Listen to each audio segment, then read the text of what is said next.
My name is Ezra Harding. 78 years old is not the age at which one expects to start life anew, but fate seems to have ordered it that way. I'm sitting in my office, looking out the panoramic windows at the fall garden and thinking about how strange my life has turned out. My house in Conway is a source of pride and the result of 50 years of hard work. 2 floors of Victorian architecture with modern conveniences, 6 bedrooms, 4 bathrooms, a study with a library, a conservatory, and a swimming pool. All of this I built with my own hands. Not literally, of course, but every dollar invested in this house was earned by my labor. I was born into the family of an ordinary postal clerk. My father worked at the same place for 40 years. My mother was a housewife. They taught me 2 things: hard work and honesty. At the age of 16, I got a job as a helper in a store that sold restaurant equipment. Bedford Sloan, the owner, noticed my ingenuity and took me under his wing. "You've got an eye for detail, kid," he'd say when I found faults in machinery that others missed. After Bedford died, I bought the business from his heirs with a huge loan. My wife Agatha supported this crazy decision. "You can do it, Ezra. If not you, then who?" We lived in a tiny apartment, saving money on everything, but I was expanding the business. I went from selling kitchen equipment to full food processing equipment. By 35, my company, Harding Industries, was a leader in 3 states, and by 50, the largest supplier on the East Coast. Agatha. She was always there for me. A humble elementary school teacher with an incredible inner strength. She died 6 years ago of cancer. The doctor said she had 6 months to live, but she made it 2 years. "Don't you dare get sad when I'm gone," she told me a week before she died. "Live life to the fullest. I'll be mad if you turn into a grumpy old man." Our only son, Thaddeus, was born when we were in our early 30s. We loved him immensely, perhaps too much. I never forced him to work the way I worked myself. I paid for the best college, helped him with his first home, put him in a management position in my company even though he had no idea what business was all about. Agatha warned me, "You're doing him a disservice, Ezra." She was right. Thaddeus married Octavia Frost when he was 28, a beautiful woman with ambition beyond her abilities. They met at a charity event where I bought tickets for the whole family. Octavia was the organizer, and I immediately noticed her eyeing my suit and watch appraisingly. But Thaddeus was fascinated, and I kept quiet. Looking back now, I can see how their attitudes toward me changed after Agatha's death. At first it was little things: forgotten calls on birthdays, last-minute canceled visits, condescending smiles when I shared my thoughts on business. Then things got more blatant. My home became an object of their lust. Each visit began with a tour of the rooms and comments on what should have been changed. "These Victorian elements are so outdated, Ezra," Octavia had said last month, running her finger over the wood paneling I'd ordered from a Vermont craftsman. "Everyone's doing an open floor plan now. We'd tear down this wall and put a huge couch in here." "It's a load-bearing wall, Octavia," I replied. "Well, the engineers will figure something out," she said. "For money, you can solve any problem." For my money, I wanted to add, but I kept silent. Agatha always said I avoided conflict where I should have put people in their place. That same evening, I overheard their conversation as I returned from the kitchen with a bottle of wine. They were standing in the hallway, unaware of my presence. "How long do you think he'll last?" Thaddeus asked. "Dr. Morrison talked about heart problems." I froze. "Dr. Morrison is my cardiologist. How did Thaddeus know about our conversations?" "Morrison didn't say anything specific," my son continued. "Doctor-patient confidentiality and all that, but he hinted that my father should avoid stress." "Your father's a tough nut to crack," Octavia sighed. "Those old men sometimes live to be 100 years old in spite of everyone. But at least we'll have the house to ourselves. You're the only heir." "Of course I am. I'm thinking of selling it and buying something in Palm Beach." "Sell it?" Octavia raised her voice. "Are you crazy? It's a mansion in the best neighborhood. We'll renovate it and live like kings." "There are too many memories here for me," Thaddeus replied. "Besides, I could use the money to buy 2 houses in Florida." I went quietly back into the kitchen, put the wine down, and went out the back door into the garden. I needed some air. So they weren't just waiting for me to die. They were already planning what to do with my estate. For the next few days, I watched them more closely. I noticed Thaddeus photographing some of the items in the house: antique clocks, paintings, a collection of old maps. Octavia, on the other hand, was studying the documents I'd carelessly left on the table: bank statements, investment reports. During Sunday lunch 2 weeks ago, another telling incident occurred. I was talking about plans to modernize the company's main warehouse. "The new equipment will pay for itself in 3 years and reduce staff by 15%, I explained, really excited about the project. "Dad, do you really think it's worth investing in this now?" Thaddeus interrupted me. "At your age, maybe it's better to just keep the business afloat. Why risk the capital?" "At my age?" I questioned. "Business is a living organism, Thaddeus. If you don't grow, you start to die." "Of course it is," Octavia smiled indulgently. "But you have to admit, Ezra, you don't have to prove anything to yourself or to others. You can afford to relax, to travel. Thaddeus and I will look after the company." I looked at my son. He'd never shown any interest in running a business, preferring to be a vice president with a good salary but no real responsibilities. And now they're offering to oversee my life's work? "You don't even know the names of our key clients," I said to Thaddeus. "That's what managers are for," he countered. "Modern business is all about delegation. Delegation based on understanding processes," I countered. "Have you ever been in a manufacturing plant? Talked to the workers? Do you know what problems they face?" "Dad, that's an old-fashioned approach," my son said. "Now all communication is through the HR department and corporate surveys." I stopped talking. It's useless. He sees only the money the company brings in, but not the people and processes behind them. After lunch, I went into my office and pulled out my will folder. According to the document drawn up while Agatha was still alive, Thaddeus really did get everything: the house, the company, the investments. My wife and I had thought it was natural. He was our only child. But now, for the first time, I wondered if he deserved it. That night, I couldn't sleep for a long time. I stared up at the ceiling of the bedroom where Agatha and I had spent 42 years together and tried to imagine what she would say now. Probably something straightforward and wise at the same time. She was never one for words. In the morning, I made a decision to take a closer look at the relationships in our family. Maybe I'm being overdramatic. Perhaps Thaddeus and Octavia just don't realize how their words and actions look from the outside. I should give them a chance. But the more I watched, the clearer I saw the unsightly picture. They only called when they needed something. They came to visit to use the pool or show off their luxurious home to their friends. My grandchildren, twins Ethan and Iris, 12 years old, came unwillingly, compulsively, and spent all their time tucked away on their phones. "Grandpa's so boring," I heard Iris say one day when she thought I was in the other room. "He's always talking about his old cars and details." "Mom says we just have to put up with him a little longer," Ethan replied. "When he dies, we'll move into this house and you'll have the biggest room in the school." Their words hurt more than I could have imagined. It wasn't the kids' own fault. They were only reflecting what they heard from their parents. I was sitting on the veranda last night when Thaddeus and Octavia arrived, unannounced as usual.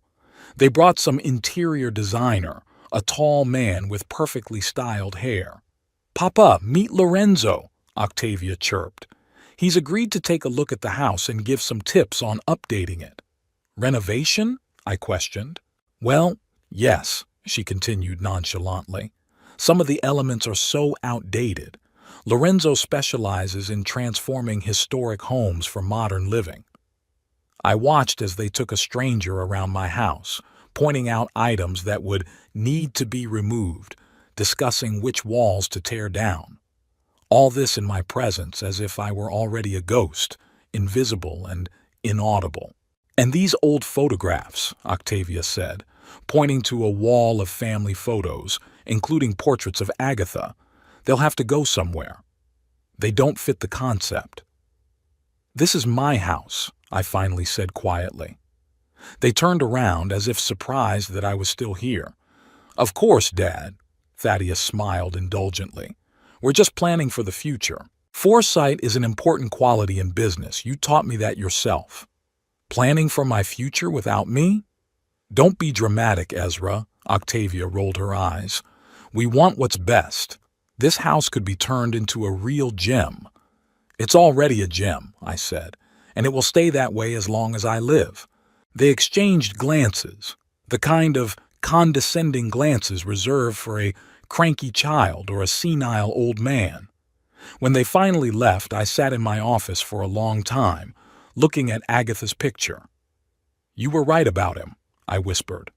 "And about me, too." I pulled out the lawyer's business card I kept in my desk drawer. Time to think about the future, my future, and who really deserves the fruits of my labor. Today, I decided to visit my grandchildren. It had been a week since Thaddeus and Octavia's unpleasant visit with their designer, and I hoped that spending time with Ethan and Iris would lift my spirits a little. Despite the overheard conversation, I still believed it was still possible to awaken a sincere attitude in children. Maybe I was just too old-fashioned and didn't understand today's teenagers. Their house was 20 minutes away from mine, a large modern mansion in an upscale neighborhood. I bought it for their 10th wedding anniversary when the company posted record profits. I remember Octavia choosing between 3 houses, and I went for the most expensive one, even though Agatha thought it was unnecessary. "You're spoiling them, Ezra," she said. "They should make their own success." But I wanted my son to have everything I didn't have when I was his age. I realize now that I've deprived him of an important lesson in overcoming adversity and the value of hard work. As I pulled up to the house, I noticed 3 cars in the driveway: Octavia's SUV, Thaddeus's sports car, and an unfamiliar sedan. Apparently, they had company. I wondered if I should postpone the visit, but I decided to call anyway. I'd warned them ahead of time. Octavia opened the door, and a shadow of irritation flickered across her face, quickly replaced by a strained smile. "Ezra, we completely forgot you were going to stop by." There were 4 people sitting in the living room with glasses of wine Thaddeus and 3 strangers in business suits. Some papers were spread out on the coffee table. "Dad," Thaddeus came up to me, but he didn't hug me, just touched my shoulder lightly. "We're discussing a project. Do you mind waiting in the study? The kids are upstairs, so you can talk to them for a while." I nodded and went up to the 2nd floor. Ethan's room was empty, and there was music coming from Iris's room. I knocked, but there was no answer. I knocked louder. "Who's there?" my granddaughter asked irritably. "It's Grandpa," I answered. The door opened, and I saw Iris with headphones around her neck. Behind her, on the bed, sat Ethan, staring at his tablet. "Oh, hi," she said without much enthusiasm. "Mom didn't tell me you were coming." "I warned her last week," I replied, walking into the room. "How are you guys doing? How's school?" "Fine," Iris shrugged. "Uh-huh," Ethan mumbled, keeping his eyes on the screen. I sat down on the edge of the chair and looked around. Iris's room was decorated in light colors, with many posters of music bands on the walls. On the shelves were the expensive dolls Agatha and I had given her every Christmas. Now they were covered in a light layer of dust. I thought maybe we could go to that science museum that opened recently. I suggested it. "There's an interactive exhibit about space." "A museum?" Iris grimaced. "That's so boring. Besides, we have plans with friends today." "Yes, we were going to the mall," Ethan added, finally looking up from his tablet. "A new game store opened there." "Maybe next time?" I asked, without much hope. "Maybe," Iris answered uncertainly. There was an awkward pause. I tried to think of something to talk about, but I felt hopelessly disconnected from their world. "What are you doing at school now?" I asked. "Stuff," Ethan sighed. "Grandpa, is it true that you are going to renovate your old house?" This question took me by surprise. "Why would you think that?" "Mom told me that you and Dad were discussing renovations to make the house more modern," Iris explained. "She said we'd be able to have pool parties there soon." I felt anger rising inside me, but I tried to stay calm. "I don't have any plans to renovate," I answered in a steady voice. "And I don't remember discussing pool parties with your father." "Well, you will soon enough," Iris shrugged. "Mom's already shown us pictures of what it's going to look like. My room will be overlooking the garden." "Your room?" I asked. "Well, yes, when we move in," Ethan said, as if it were a matter of course. "Dad says there's no point in leaving such a big house empty when you—" Well, he hesitated, but Iris finished for him. "When you're too old to take care of it." I looked at my grandchildren and didn't recognize them. Where were those sweet kids I used to take fishing? The ones I read books to before bedtime? Who hugged me every time I came over? "I don't plan on being too old yet," I said, standing up. "And my house doesn't need new owners." The children's faces stretched in surprise. Apparently they hadn't expected such a reaction from their usually docile grandfather. "We're just repeating what our parents say," Ethan muttered, clearly embarrassed. "That's exactly the problem," I said, heading for the door. "You're not thinking with your head." When I got downstairs, I found that the business meeting was over and the strangers had left. Thaddeus and Octavia were sitting in the living room. "Leaving already?" Octavia asked with ill-concealed relief. "Are the kids doing something?" "They're going to the mall," I answered. "But before that they told me about your plans for my house." Thaddeus and Octavia exchanged quick glances. "Dad, you misunderstood," Thaddeus began. "We were just discussing hypotheticals. Planning for the future is fine. Planning my future without me is disrespectful," I said firmly. "And teaching your kids that they can control other people's property is disrespectful." "Ezra, don't be so dramatic," Octavia sighed. "We just want to be ready to help you when the time comes. At your age—" "At my age," I interrupted, "people are still capable of making their own decisions. And I've decided that I want you to stop sharing my skin while I'm alive." With those words, I headed for the exit. Thaddeus caught up with me at the door. "Dad, wait. You've got it all wrong. We're just worried about you. You living alone in this huge house, dealing with the company. It's hard." "Then help me," I said, looking him in the eye. "Come to the office. Learn how the business you'll one day inherit works. Become my partner, not just waiting for an inheritance."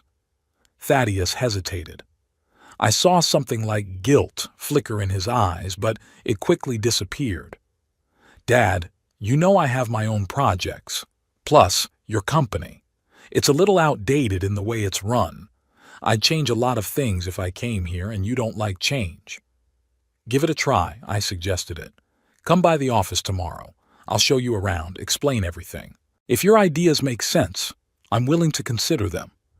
He had an expression on his face that I knew well from his childhood, a mixture of annoyance and reluctance to do what his parents suggested. "I have an important meeting tomorrow," he replied. "Maybe next week." "Then any day next week," I insisted. "You choose." "I'll look at my calendar and let you know," Thaddeus replied evasively. We both knew he wouldn't call. Already in the car, I felt tired, not physically, but emotionally. I drove home and thought about how everything had gone wrong. Where had I gone wrong with my parenting? When did Thaddeus turn into a man who's just waiting for me to die so he can get his inheritance? At home, I dialed the number of Winston Price, my old friend and business partner. We met 40 years ago when I first started the business, and we've kept in touch ever since, though we've seen each other rarely in recent years. He has knee problems and doesn't like to leave the house. "Ezra!" His husky voice came through the phone. "What a surprise! Are you still alive, you old geezer?" I smiled involuntarily. Winston had always been blunt to the point of rudeness, but that was why I appreciated him. "I'm hanging in there," I answered. "How are your knees?" "Still shitty," he grinned. "But my head's working, and thank goodness for that. To what do I owe the call? Did you decide to visit an old friend?" "If you don't mind," I said, "I need some advice." "That's news to me. Ezra Harding wants advice." He laughed. "Come, of course. Just bring something to drink. My doctor has forbidden alcohol, so I don't have a drop at home." An hour later, I was sitting in Winston's living room, a small but cozy room in his modest house on the outskirts of town. Unlike me, Winston had never chased wealth. He ran a small transportation company that hauled freight for my firm, and was quite content with a steady, average income.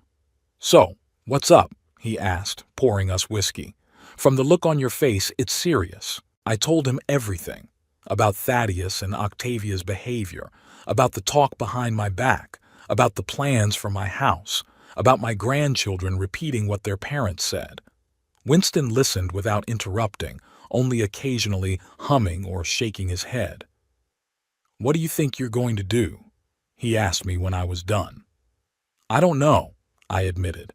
"That's why I came to see you. You've always been more decisive." Winston sipped his whiskey and looked out the window thoughtfully. "You know, Ezra, I always told you you were too soft on your son. You gave him everything on a silver platter, and that's the way people are. They don't appreciate what they get without effort." "I know," I sighed. "Agatha used to say that too." "She was a smart woman," Winston nodded. "Too bad you didn't listen to her then. But it's not a question of education now. Thaddeus is 50 years old and you can't re-educate him. It's about what you do with what you've got." "What's that?" "Your son and his wife are clearly expecting an inheritance. They've already planned how they're going to spend your money and how they're going to use your house. The question is, do they deserve it?" I remained silent, twirling my whiskey glass in my hands. "Listen," Winston continued, "I've known you almost all my life. You're an honest man who always pays his bills. Now suppose Thaddeus is the bill life has given you. You've already paid it. You've given him an education, a home, a job. You've done your duty as a parent. Now you're free to decide what to do with your fortune." "But he's my only son," I objected. "Who else should I leave my inheritance to?" Winston smiled slyly. "Who says you have to leave it to someone else in the family? It's your money, your house, your business. You can dispose of it however you want." "What do you mean?" "Well, for example, you have employees who really appreciate the company and understand how it works, right? Maybe someone who deserves it more than Thaddeus," I wondered. The image of Willow Nightingale, my deputy who had been with the company for 20 years, came to mind. He'd started out as a technician and had risen to a management position solely because of his talent and hard work. Willow understood business as well as I did, maybe even better. "There is one person," I said slowly. "Willow Nightingale. He could run the company as well as I could. You see?" Winston slapped his palm on the arm of his chair. "You have options. You don't have to follow tradition and leave everything to your son just because he's your son, especially if he doesn't appreciate what he gets." "Thaddeus will be furious," I pointed out. "Do you care?" Winston shrugged. "You're not watching that rage from the other side of the world. Besides, if he loves you only for the inheritance, it's not true love. If he loves you for real, he'll forgive you." I was silent, thinking about his words. There was truth in them, though bitter. "You know," Winston went on, "when my Eleanor died, I rethought a lot of things. Life is too short to waste it on people who don't appreciate you. Surround yourself with people who see you as a person, not as a wallet or a burden." "That's easy to say," I sighed, "but this is my family." "Family isn't just blood," Winston countered. "Family is the people who treat you with love and respect. Think about that, Ezra. And also," he paused, "don't wait too long to make a decision. At our age, time is our most precious resource. We talked for a few more hours.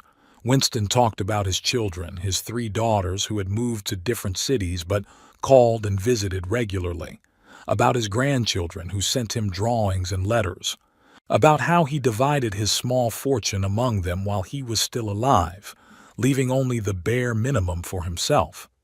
"I saw their joy," he said. "It's better than leaving everything behind and not seeing how they will use it." As he said goodbye, Winston shook my hand firmly. "Don't let them treat you like a doormat, Ezra. You deserve respect. And remember, what you've earned through your labor belongs to you alone. You have every right to use it as you see fit." All the way home, I thought about our conversation. What if Winston's right? What if I really am free to decide who to leave the fruits of my labor to? The thought both terrified and excited me at the same time. His words, "Don't wait too long," rattled around in my mind. Maybe it was time to act. Yesterday, Thaddeus called out of the blue.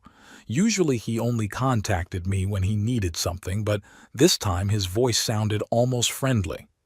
"Dad, Octavia and I want to invite you to dinner this Saturday.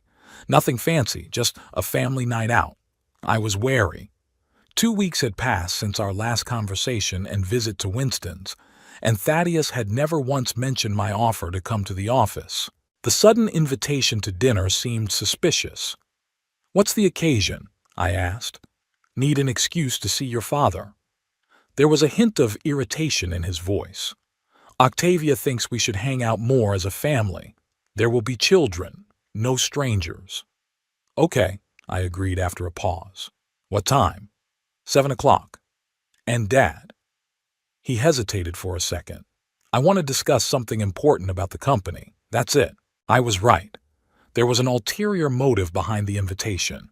"I'm listening." "No, I'd rather do it in person. Nothing urgent, just an idea I'd like to discuss with you." All day before dinner, I wondered what Thaddeus was up to. Over the past month, I had been following the company's affairs more closely, visiting the office more often, talking to the employees. Perhaps Thaddeus had noticed my activity and was concerned. Saturday night, I wore my best suit, a navy blue tailored suit with a subtle pinstripe. Agatha always said it made me look younger. I put on the cufflinks she'd given me for my 40th birthday, simple silver squares with flecks of malachite. I wanted to look presentable in case there was a serious business conversation to be had. Thaddeus's house was all lit up when I pulled up. Octavia opened the door with a wide smile, like she was really happy to see me. "Ezra, how wonderful of you to come." She kissed me on the cheek, leaving a trace of lipstick. "Come on in. Everyone's already in the living room." Everyone turned out to be just Thaddeus and the kids. Ethan and Iris were sitting on the couch staring at their phones. They barely looked up when I walked in. "Hello," I said. "It's good to see you." "Hi, Grandpa," Iris mumbled, not looking away from the screen. Thaddeus came up to meet me. "Dad, you look great." He patted me on the shoulder. "Would you like a drink? Whiskey? Or maybe a martini?" "Whiskey," I said. "On the rocks." He headed for the bar, but Octavia was working around me, settling me into a chair, putting a pillow under my back like I was a frail old man. "How are you feeling, Ezra?" she asked with exaggerated concern. "You look alert. Dr. Morrison said your vitals are good for your age." "Are you in touch with my cardiologist?" I wondered. "Oh, we met by chance at a charity event last month," she waved her hand. "He brought you up when he found out I was your daughter-in-law." I doubted Dr. Morrison would discuss my health with Octavia, but I decided not to argue. Thaddeus returned with the drinks and we moved to the table. The dinner was unusually fine. Octavia served oysters as an appetizer, then duck breast with cherry sauce, and finally chocolate fondant with ice cream. Everything was professionally prepared, no doubt ordered from the restaurant. Thaddeus was pouring expensive wine that I knew cost at least $200 a bottle. All this ostentatious luxury only heightened my suspicions. The conversation at the table was strained. Octavia asked me about my health, about the house, about whether it was hard for me to manage such a large household. Thaddeus chimed in with occasional remarks about how important it was at a certain age to think about the future. The children were silent, occasionally glancing over at their parents. After dessert, Octavia sent Ethan and Iris upstairs and brought coffee and brandy. "So," I said when it was just the three of us, "is there something you wanted to discuss about the company, Thaddeus?" He exchanged a glance with Octavia and straightened up, as if preparing for an important announcement. "Yes, Papa. I've been thinking a lot about the future of Harding Industries, and I've come to the conclusion that we need a change." "What kind of change?" "Strategic." He paused. "I believe we should consider selling the company." I felt my heart skip a beat. A sale? The company I'd spent 50 years building? "Dad, you have to understand," Thaddeus said in that tone you use to explain the obvious to a child. "The market is changing. Small and medium-sized equipment suppliers are being displaced by large corporations. While Harding Industries is still afloat, we could get a good price." "Get a good price," I repeated slowly. "And then what? 500 people lose their jobs." "Not necessarily," Octavia intervened. "The new owners can keep some of the staff. Of course, there will be optimization, but it's a normal business process." "Optimization," I chuckled. "That's a nice word for mass layoffs."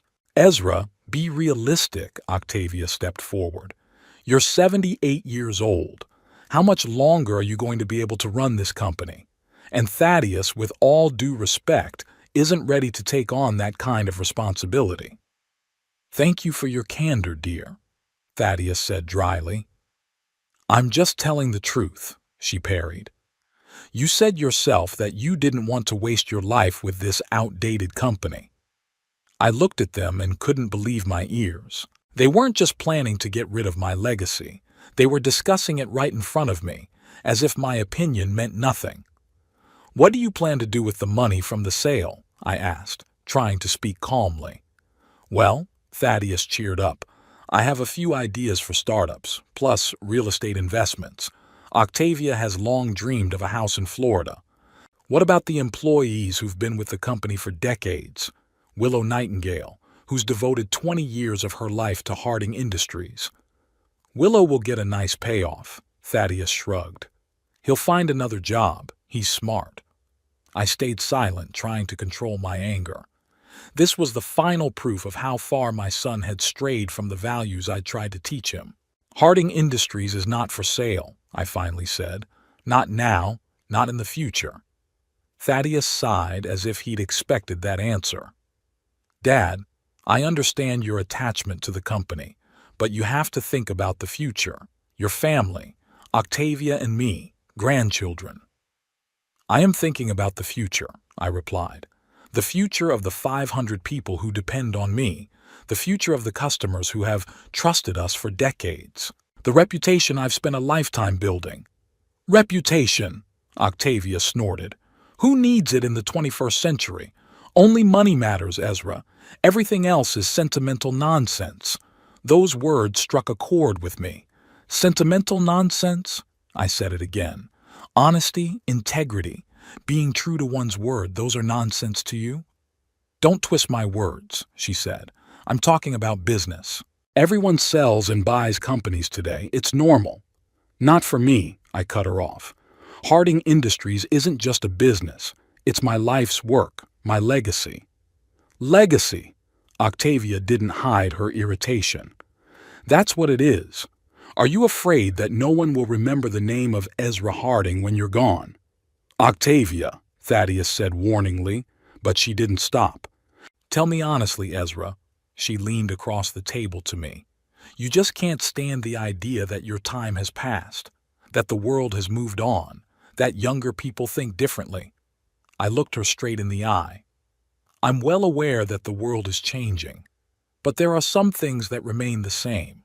Respect for your elders, gratitude for what you've been given, caring for those who depend on you." "Oh, don't start your moralizing," She rolled her eyes. In my day, young people respected their elders. You know what I say? Maybe older people don't always deserve respect just because they're older. Octavia, Thaddeus tried to intervene again, but she was unstoppable. Do you think we should tiptoe around you because you built some company? Because you have money? Money that we'll still have when you die? That's enough, Thaddeus shouted, but it was too late. So that's what this is all about, I said slowly. You're just waiting for me to die so you can have my fortune. Don't be silly, Dad, Thaddeus began, but I interrupted him. Listen to your wife, son. At least she's honest. I stood up from the table, feeling my hands shaking with anger. The company is not for sale, and as long as I'm alive, it will operate as I see fit. Octavia jumped up too, her face contorted with anger. You old egotist, she shouted, thinking only of yourself, about your legacy. Have you thought about us? About how we live while you sit in your big house and play boss? Octavia, stop it. Thaddeus tried to calm her down, but she pushed his hand away. No, let her know. Let him know we're tired of waiting. Tired of pretending that we're interested in his senile stories, his outdated views on business. Tired of pretending we don't want his money. At least now I know the truth, I said, heading for the door. Yes, you do, she shouted after me. You know what I think of you, of your business, of your stupid house that you refuse to sell or even renovate. I stopped and turned around. My house is none of your business, Octavia. Not now, not in the future. It doesn't concern you? She laughed a high, almost hysterical laugh. Who do you think will live in it when you're gone? Certainly not the ghosts of your precious Agatha. The mention of my late wife's name was the last straw. I felt a wave of rage rise up inside me that I had never felt before. You will never live in my house, I said quietly but firmly. Never. Octavia stepped close to me, her face contorted with anger. Don't be so sure of that, old man. Thaddeus is your only heir. Everything you have will be ours. And the first thing we'll do is tear down those ugly Victorian panels and throw away all those dusty pictures.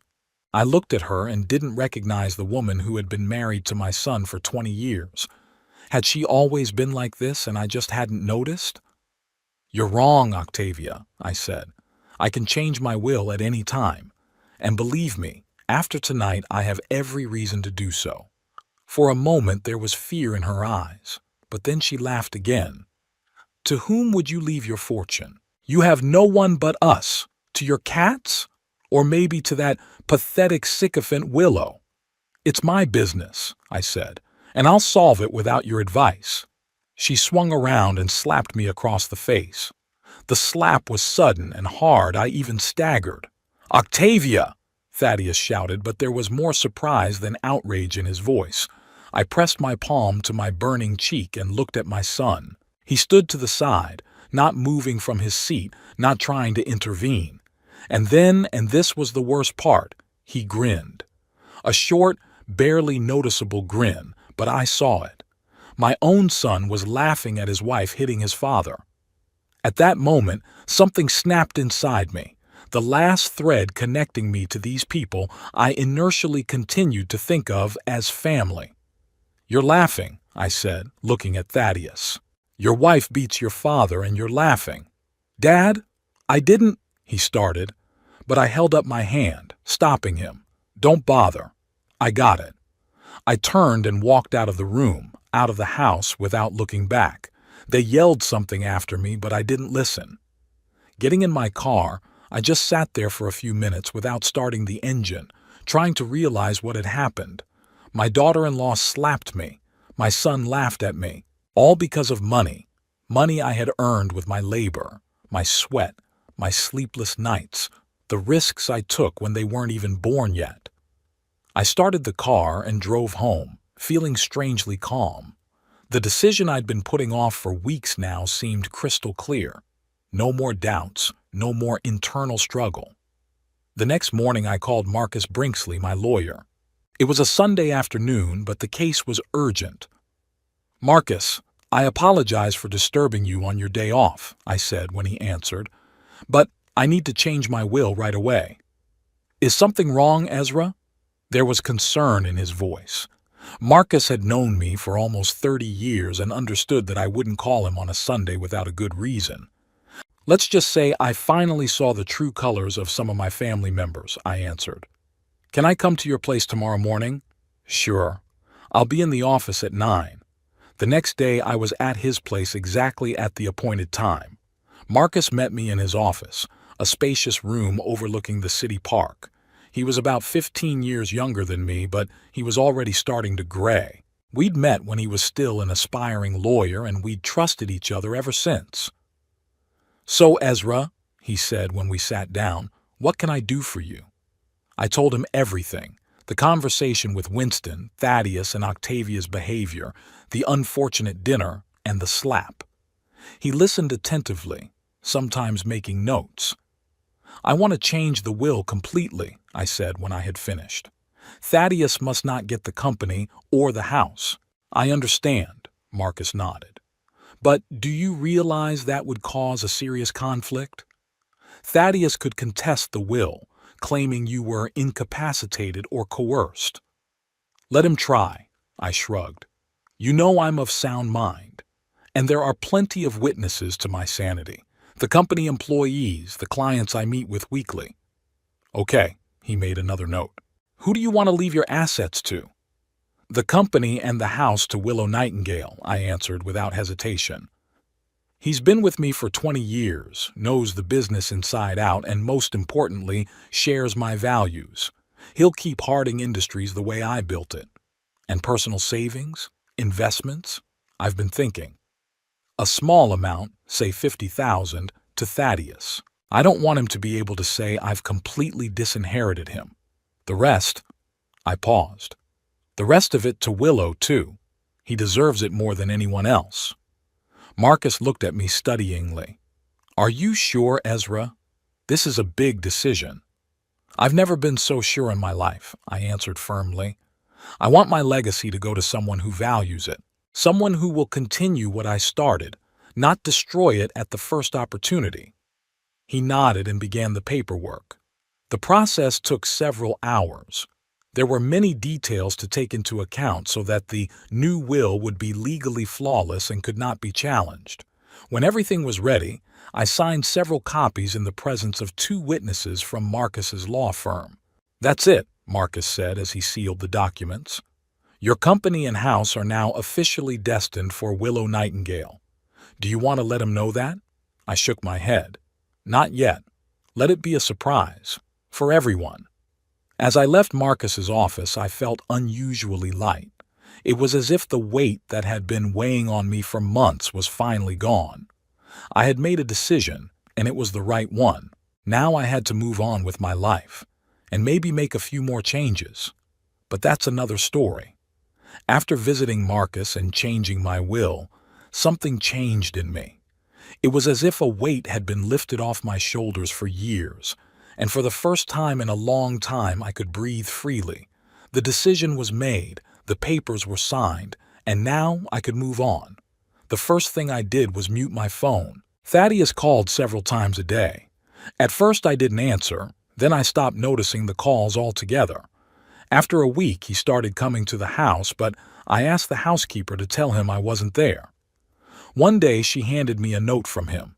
"Dad, we need to talk. What happened was a terrible mistake. Octavia hasn't been herself lately. Please give us a chance to explain." I crumpled the note and threw it away. There was nothing to explain. The slap and my son's chuckle told me more than any words could. At the office, I started spending more time with Willow Nightingale. I talked to him mostly about work-related matters before, but now I wanted to get to know him better as a person. After all, he was going to be the keeper of my life's work. Willow was 30 years younger than me, a tall, thin man with alert gray eyes and prematurely graying temples. He joined the company 20 years ago as a technician, and through hard work and intelligence had risen to the position of deputy director. I'd always appreciated him for his professionalism, but only now was I beginning to notice his human qualities: kindness, tact, a sense of humor. "Willow," I said one day, inviting him into my office, "I have an unusual favor to ask of you. Could you show me how our new warehouse management system works? I know it's not your job, but I'd like to understand the process from the inside." He looked at me in surprise. "Of course, Mr. Harding, but shouldn't Thaddeus be doing this? He's the vice president of operations after all." "Thaddeus is busy with other projects," I said evasively. "Besides, you're better at the practical aspects of business." Willow blushed slightly at the compliment. "Thank you for your confidence. I'd be happy to show you around." We spent the whole day in the warehouse. Willow enthusiastically explained how the new system worked, introduced me to the employees, and showed me how the processes were optimized. I could see the respect in which the workers treated him. They asked him questions, gave him advice, joked with him. It was the kind of respect that you can't buy with money or a job title. It is earned through years of honest work and treating people fairly. At the end of the day, as we were heading back to the office, Willow suddenly asked, "Mr. Harding, may I ask a personal question?" "Sure. Why are you suddenly interested in warehouse operations? It's not like you." I smiled at his powers of observation. "Let's just say, Willow, I'm reprioritizing. I want to make sure the company's in good hands." "Are you planning on retiring?" There was concern in his voice. "Not anytime soon," I reassured him. "But we have to think about the future. The company has to live on even when I'm gone." "I understand," he nodded. "If you need any help with succession planning, I'm always available." "Thank you, Willow. I appreciate it."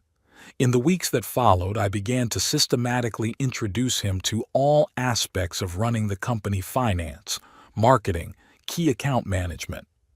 Technically, it looked like preparation for his empowerment, but in reality, I was preparing him for his role as the future owner of Harding Industries. Willow picked up on everything on the fly. He asked the right questions, offered interesting solutions, and sometimes even argued with me respectfully but firmly.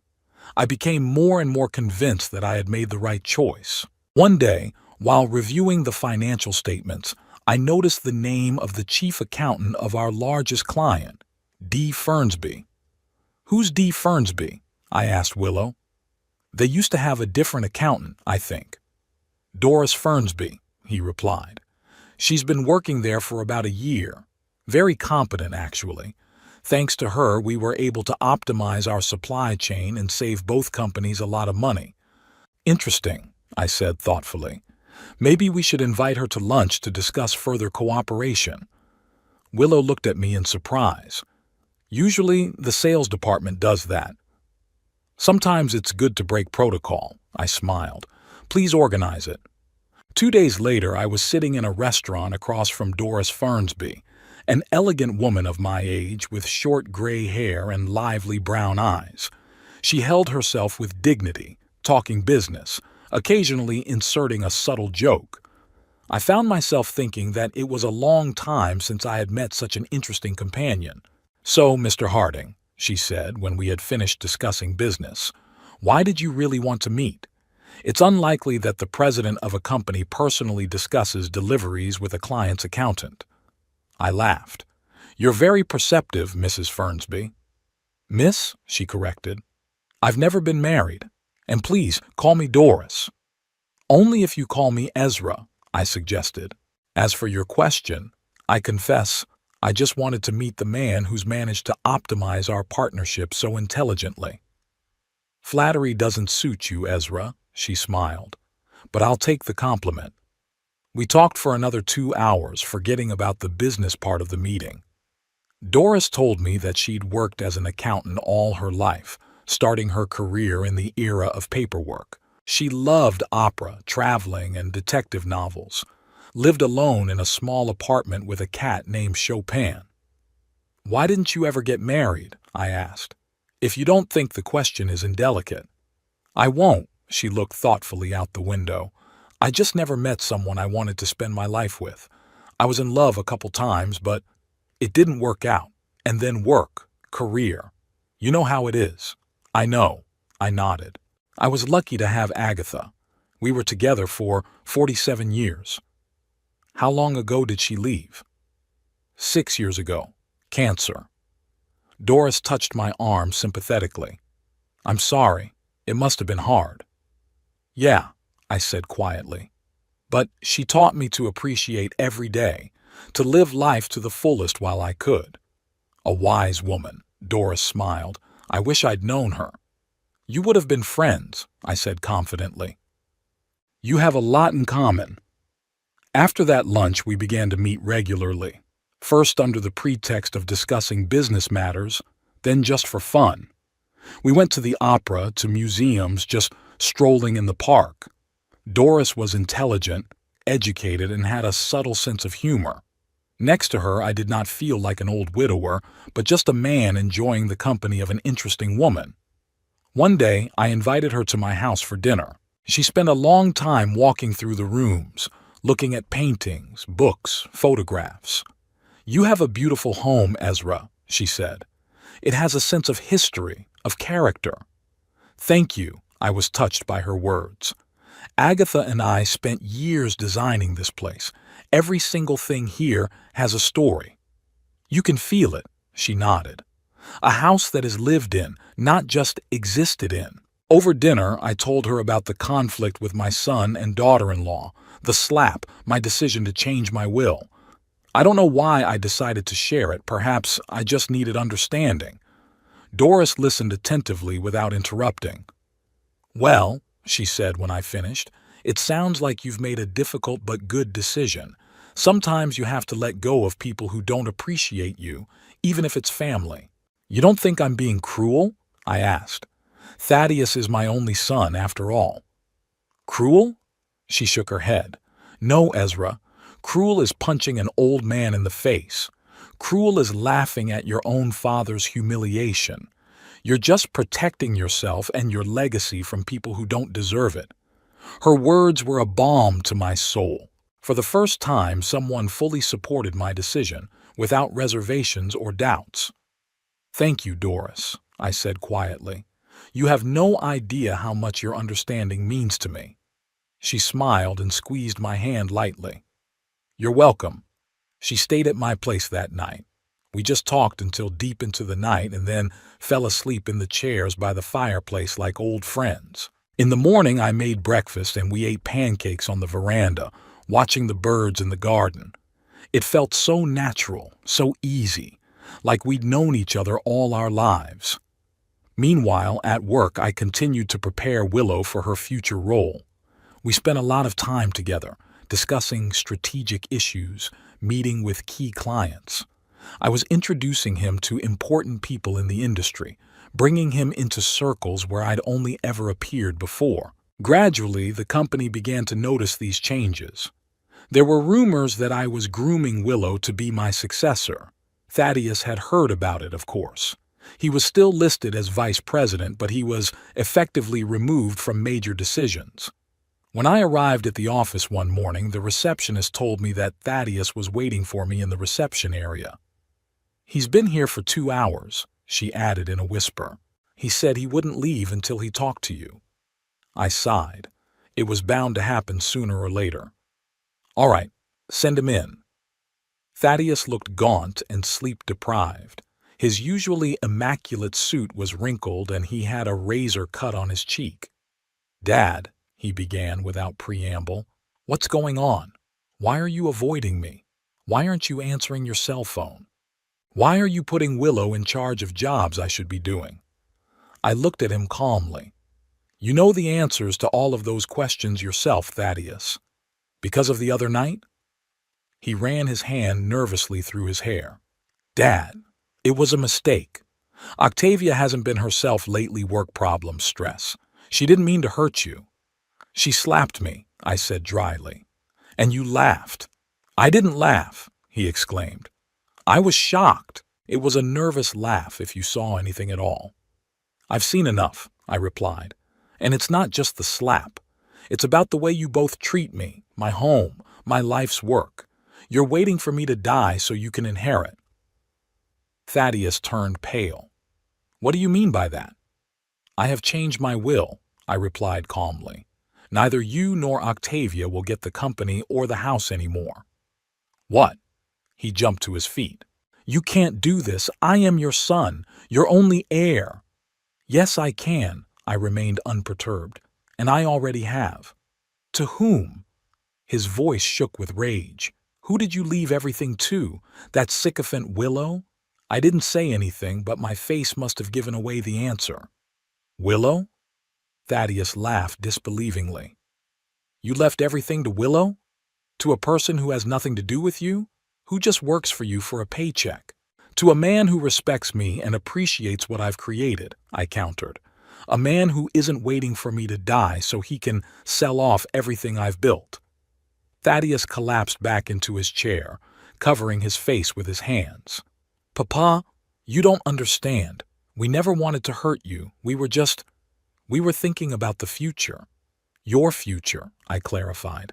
"Not mine, not the future of the company or the employees." He looked up at me with a look of despair. "It's Octavia," he said quietly. She's putting pressure on me. Always talking about money, about the house, about what we could do with your inheritance. I just wanted her to be happy." "So you let her insult me? Plan my death behind my back?" "I didn't know she'd go that far." He shook his head. "Believe me, I was just as shocked as you were." I sighed. Maybe he really was trying to make things right in his own way. But it was too late. "Thaddeus," I said more gently, "I didn't cut you out of the will completely. You'll get a certain amount of money, but the company and the house will go to Willow. That's my final decision." After we talked, it was like Thaddeus and Octavia decided to take me by force. They called several times a day, came by unannounced, sent flowers and gifts. Octavia even sent a letter of apology, formal, cold, obviously written at Thaddeus's insistence. I didn't return the calls, didn't receive them at home, returned the gifts. I tore up Octavia's letter before I finished it.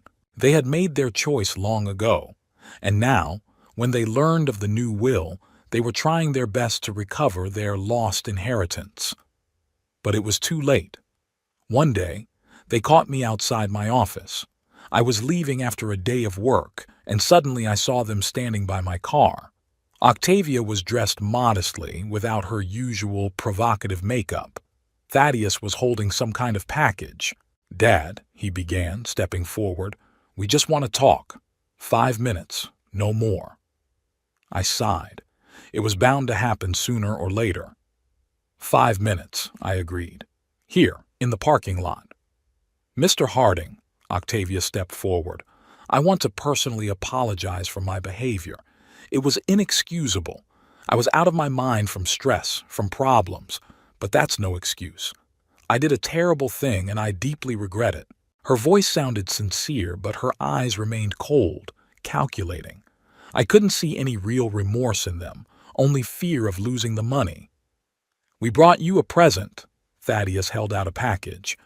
"It's a scrapbook of family photos. I found a lot of old pictures of you, Mom, me as a kid. I thought you might like it. I didn't take it." "Thaddeus, Octavia," I said calmly, "I appreciate your visit, but my decision will not change. Neither apologies nor gifts will regain my trust." "But we are family," Thaddeus exclaimed. "Doesn't that mean anything?" "Family isn't just blood," I answered in Winston's words. "Family is respect, support, love, all of which I don't see in your relationship with me. It's been 6 months since I changed my will, 6 months of a new life with no room for the old frustrations and resentments. I was fully immersed in my work with Willow, preparing him for his future role as owner of the company, and in my relationship with Doris, which was growing deeper and more meaningful every day. Doris often stayed with me, and sometimes I slept over in her modest but cozy apartment. We went to the theater, to concerts, to restaurants. We traveled on weekends to neighboring towns, discovering small museums and galleries that are not written about in guidebooks. I felt younger and happier than I had in all the years since Agatha's death. Thaddeus and Octavia never gave up trying to win back my affection. They called regularly, sent gifts, tried to arrange chance meetings. But I remained adamant. The wound inflicted by them was too deep to be healed by apologies and gifts. My 80th birthday was approaching. I'd never given it much thought, but Doris insisted on celebrating it properly. 80 years isn't just an anniversary, Ezra, she said. It's a milestone. Not everyone can live to be that age in good health and good judgment. I agreed to a small reception, but on one condition: I wanted to use the occasion to make my decision about the inheritance official. No more secrecy and mystery. Let everyone know who gets Harding Industries and my house. Are you sure? Doris asked me when I shared this plan with her. It might spoil the party. On the contrary, I replied. It will free me from the last shackles of the past. I want to start my 9th decade without the burden of unspoken words. She nodded understandingly. In that case, you need to plan everything so that no one can ruin your day, including Thaddeus and Octavia. We worked out a detailed plan. The reception was to be held at my house on Saturday, from lunchtime until late afternoon. There would be few guests, just my closest friends, co-workers, Willow and his wife, and of course Thaddeus and his family. After dinner, when everyone was in a good mood, I planned to make an announcement. I called Thaddeus a week before the event. "Hi, son," I said when he picked up the phone. "I'm having a reception next Saturday in honor of my 80th birthday. I'd love to see you, Octavia, and the kids." There was silence on the other end of the line. Apparently, my call had taken him by surprise. He was usually the one who initiated communication in the last few months. "Of course, Dad," he finally answered. "We'll definitely come. Do you need anything?" "Just good cheer," I said. "Everything else is already organized." On the day of the reception, the weather was beautiful, warm, sunny, with a slight breeze. It was as if nature herself had decided to give me a gift. Doris arrived early in the morning to help with the final preparations. She wore an elegant navy blue dress that emphasized her slender figure and a simple pearl necklace. I thought she looked majestic, like a queen, confident in her position and in no need of ostentatious luxury. The guests began to arrive around noon. Winston and his daughters, my old friends from business circles, a few key employees of the company. Willow and his wife Martha were among the first to arrive, bringing a huge bouquet of my favorite white lilies. Thaddeus, Octavia, and the twins showed up at exactly the appointed time. They were dressed with elegance, clearly preparing to impress. Octavia was holding a small box wrapped in silver paper. "Happy birthday, Dad." Thaddeus hugged me, but the embrace was cold and formal. "Thank you for inviting us, Ezra," Octavia smiled. "We're so happy to be here on this special day." I noticed her gaze slip to Doris, who was standing next to me. Something akin to jealousy flashed in her daughter-in-law's eyes. "I'd like you to meet her," I said. "This is Doris Fernsby, my—" I hesitated for a moment, not knowing how to introduce our relationship, but Doris came to the rescue. "His close friend," she held out her hand to Octavia. "Pleased to meet you." Octavia shook her hand with a strained smile. Likewise, lunch was a relaxed affair. The food was excellent. I'd hired the best chef in town. Wine flowed, toasts and congratulations were made. Even Thaddeus seemed to thaw and began to communicate more naturally. Only Octavia remained tense, casting wary glances at Doris and Willow. After dessert, I stood up, drawing the attention of the guests. "My friends," I began, "thank you for sharing this day with me. 80 years is a respectable age. An age when you look back and think not only about the past, but also about the future, about what you will leave behind." A slight whisper ran through the room. Everyone sensed that something important was about to happen. "Many of you know that for the past 6 months I've been actively preparing a successor to run Harding Industries," I continued. Someone who will carry on my work and preserve the values on which the company has been built over the years. I noticed Thaddeus tense up. Octavia put a hand on his shoulder as if to keep him from making any sudden movements. But today, I want to go further. I want to officially announce my decision regarding the inheritance. And so that there are no misunderstandings, I've brought a copy of my will. I took an envelope out of my jacket pocket and placed it on the table in front of me. According to this document, notarized 6 months ago, upon my death, Harding Industries and this house and all of its assets passed to... I paused, looking directly at Thaddeus. He looked at me with an expression that was a mixture of hope and fear. Willow Nightingale. There was absolute silence in the room.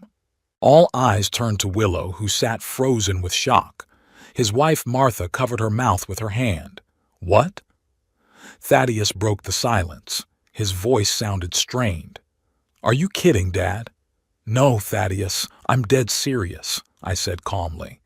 Willow will get controlling interest in the company in this house, on the condition that she makes sure I live comfortably for the rest of my life. But I'm your son. Thaddeus jumped up, knocking over his chair. Your only son! Your blood! Yes, you are my son, I agreed. And that's why you'll get $50,000 and a monthly allowance of $3,000. That's enough to live on, but not enough to destroy what I've spent my life building. You can't do that, Octavia screamed, jumping up beside her husband. It's against the law. It's perfectly legal, I remained calm. I am of sound mind, as everyone here can attest. I have every right to dispose of my property as I see fit. But why? Thaddeus looked at me with genuine incomprehension. Why Willow? Why not me? I sighed. It was time for full honesty. Because Willow respects what I've built. He understands the value of the company, not just in dollars, but in the people who work there, in the reputation we've earned over decades. He won't sell off assets at the first opportunity. He won't lay off employees for short-term gains. He wouldn't turn my house into a trendy blandness. Would I have done all that? Thaddeus asked bitterly. You're the one who talked about selling the company, I reminded him. About strategic changes that would really mean the end of the company.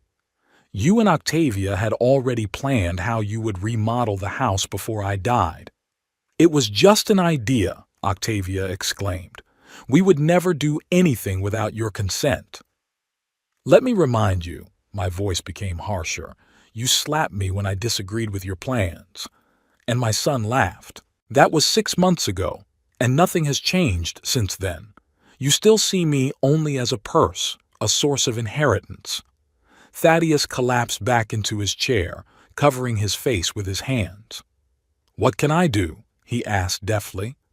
What can I do to change your mind? Nothing, I answered firmly. The decision has been made. The papers are signed. Willow will be my heir. I turned to Willow, who was still sitting stunned by the news. If you agree to accept this inheritance, of course. Willow rose slowly. His face was pale, but his eyes shone with determination.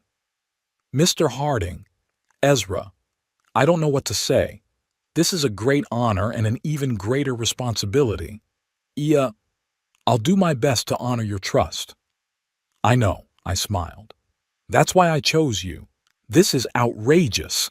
Octavia couldn't contain her anger. We are your family, and you're giving everything to a stranger. Willow's not an outsider, I argued. He's been a part of Harding Industries for 20 years, and he's never given me any reason to question his loyalty to the company and its values. Values, Octavia interjected. All you care about is your precious company. What about us? What about your grandchildren? I looked at Ethan and Iris, who sat with their mouths open, watching the drama unfold. My grandchildren will get a good education, I said. I've already set up trust funds in their names. The money will be available when they turn 25, and only for education or starting their own business. Not for new cars or designer clothes. You have no right to decide how we raise our children, Octavia exclaimed. I don't, I agreed. But I have every right to decide how to use my money. And I've decided not to let you spoil your children by teaching them easy money. Thaddeus stood up suddenly, grabbed his coat, and headed for the exit. Let's go, Octavia, he said quietly. There is nothing more for us to do here.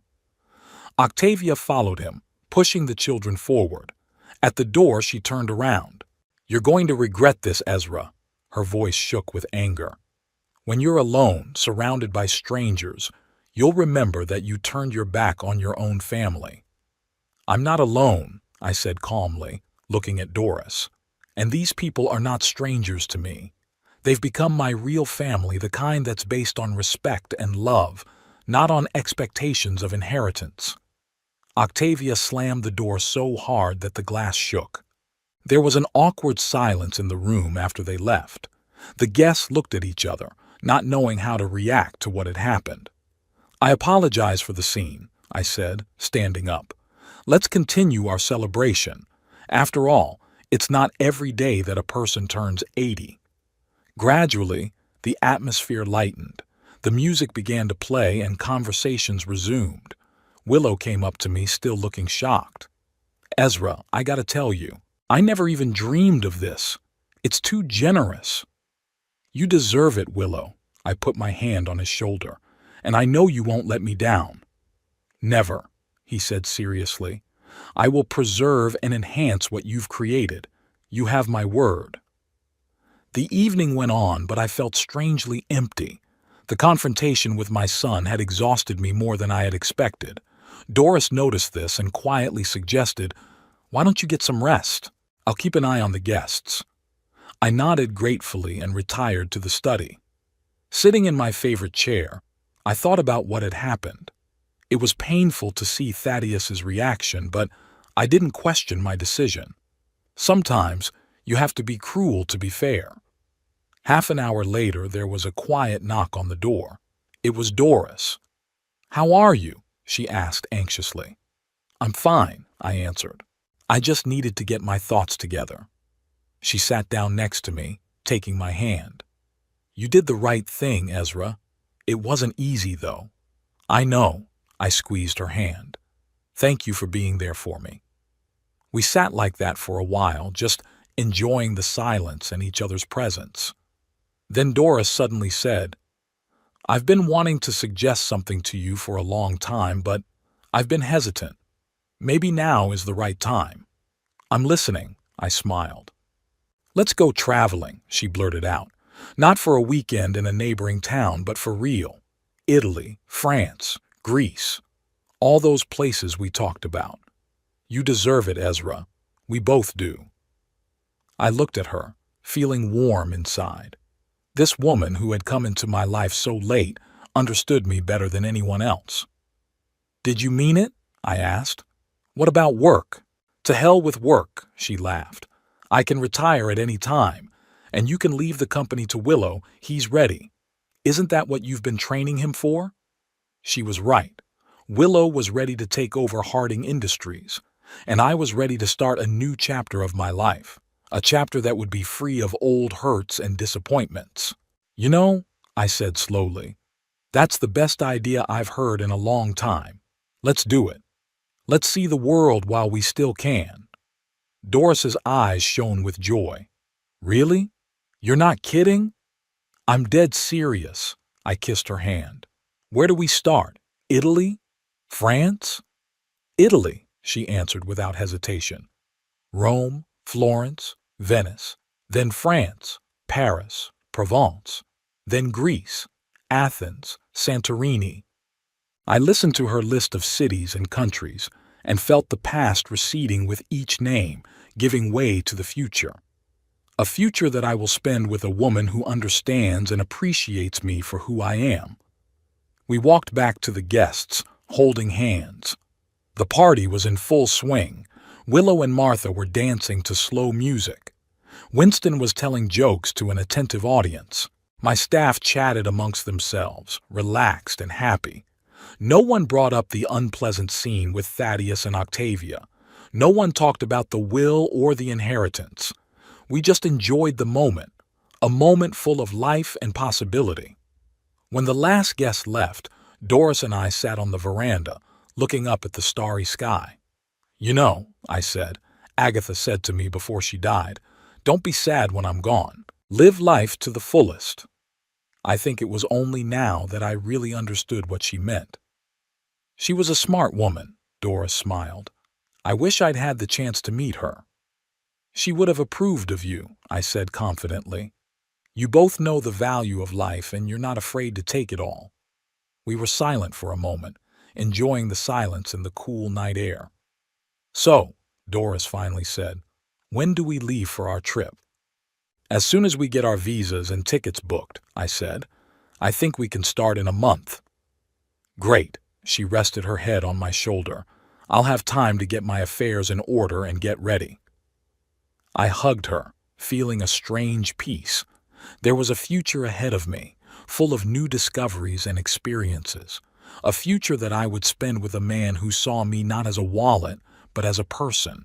And it was worth all the hard decisions I had to make.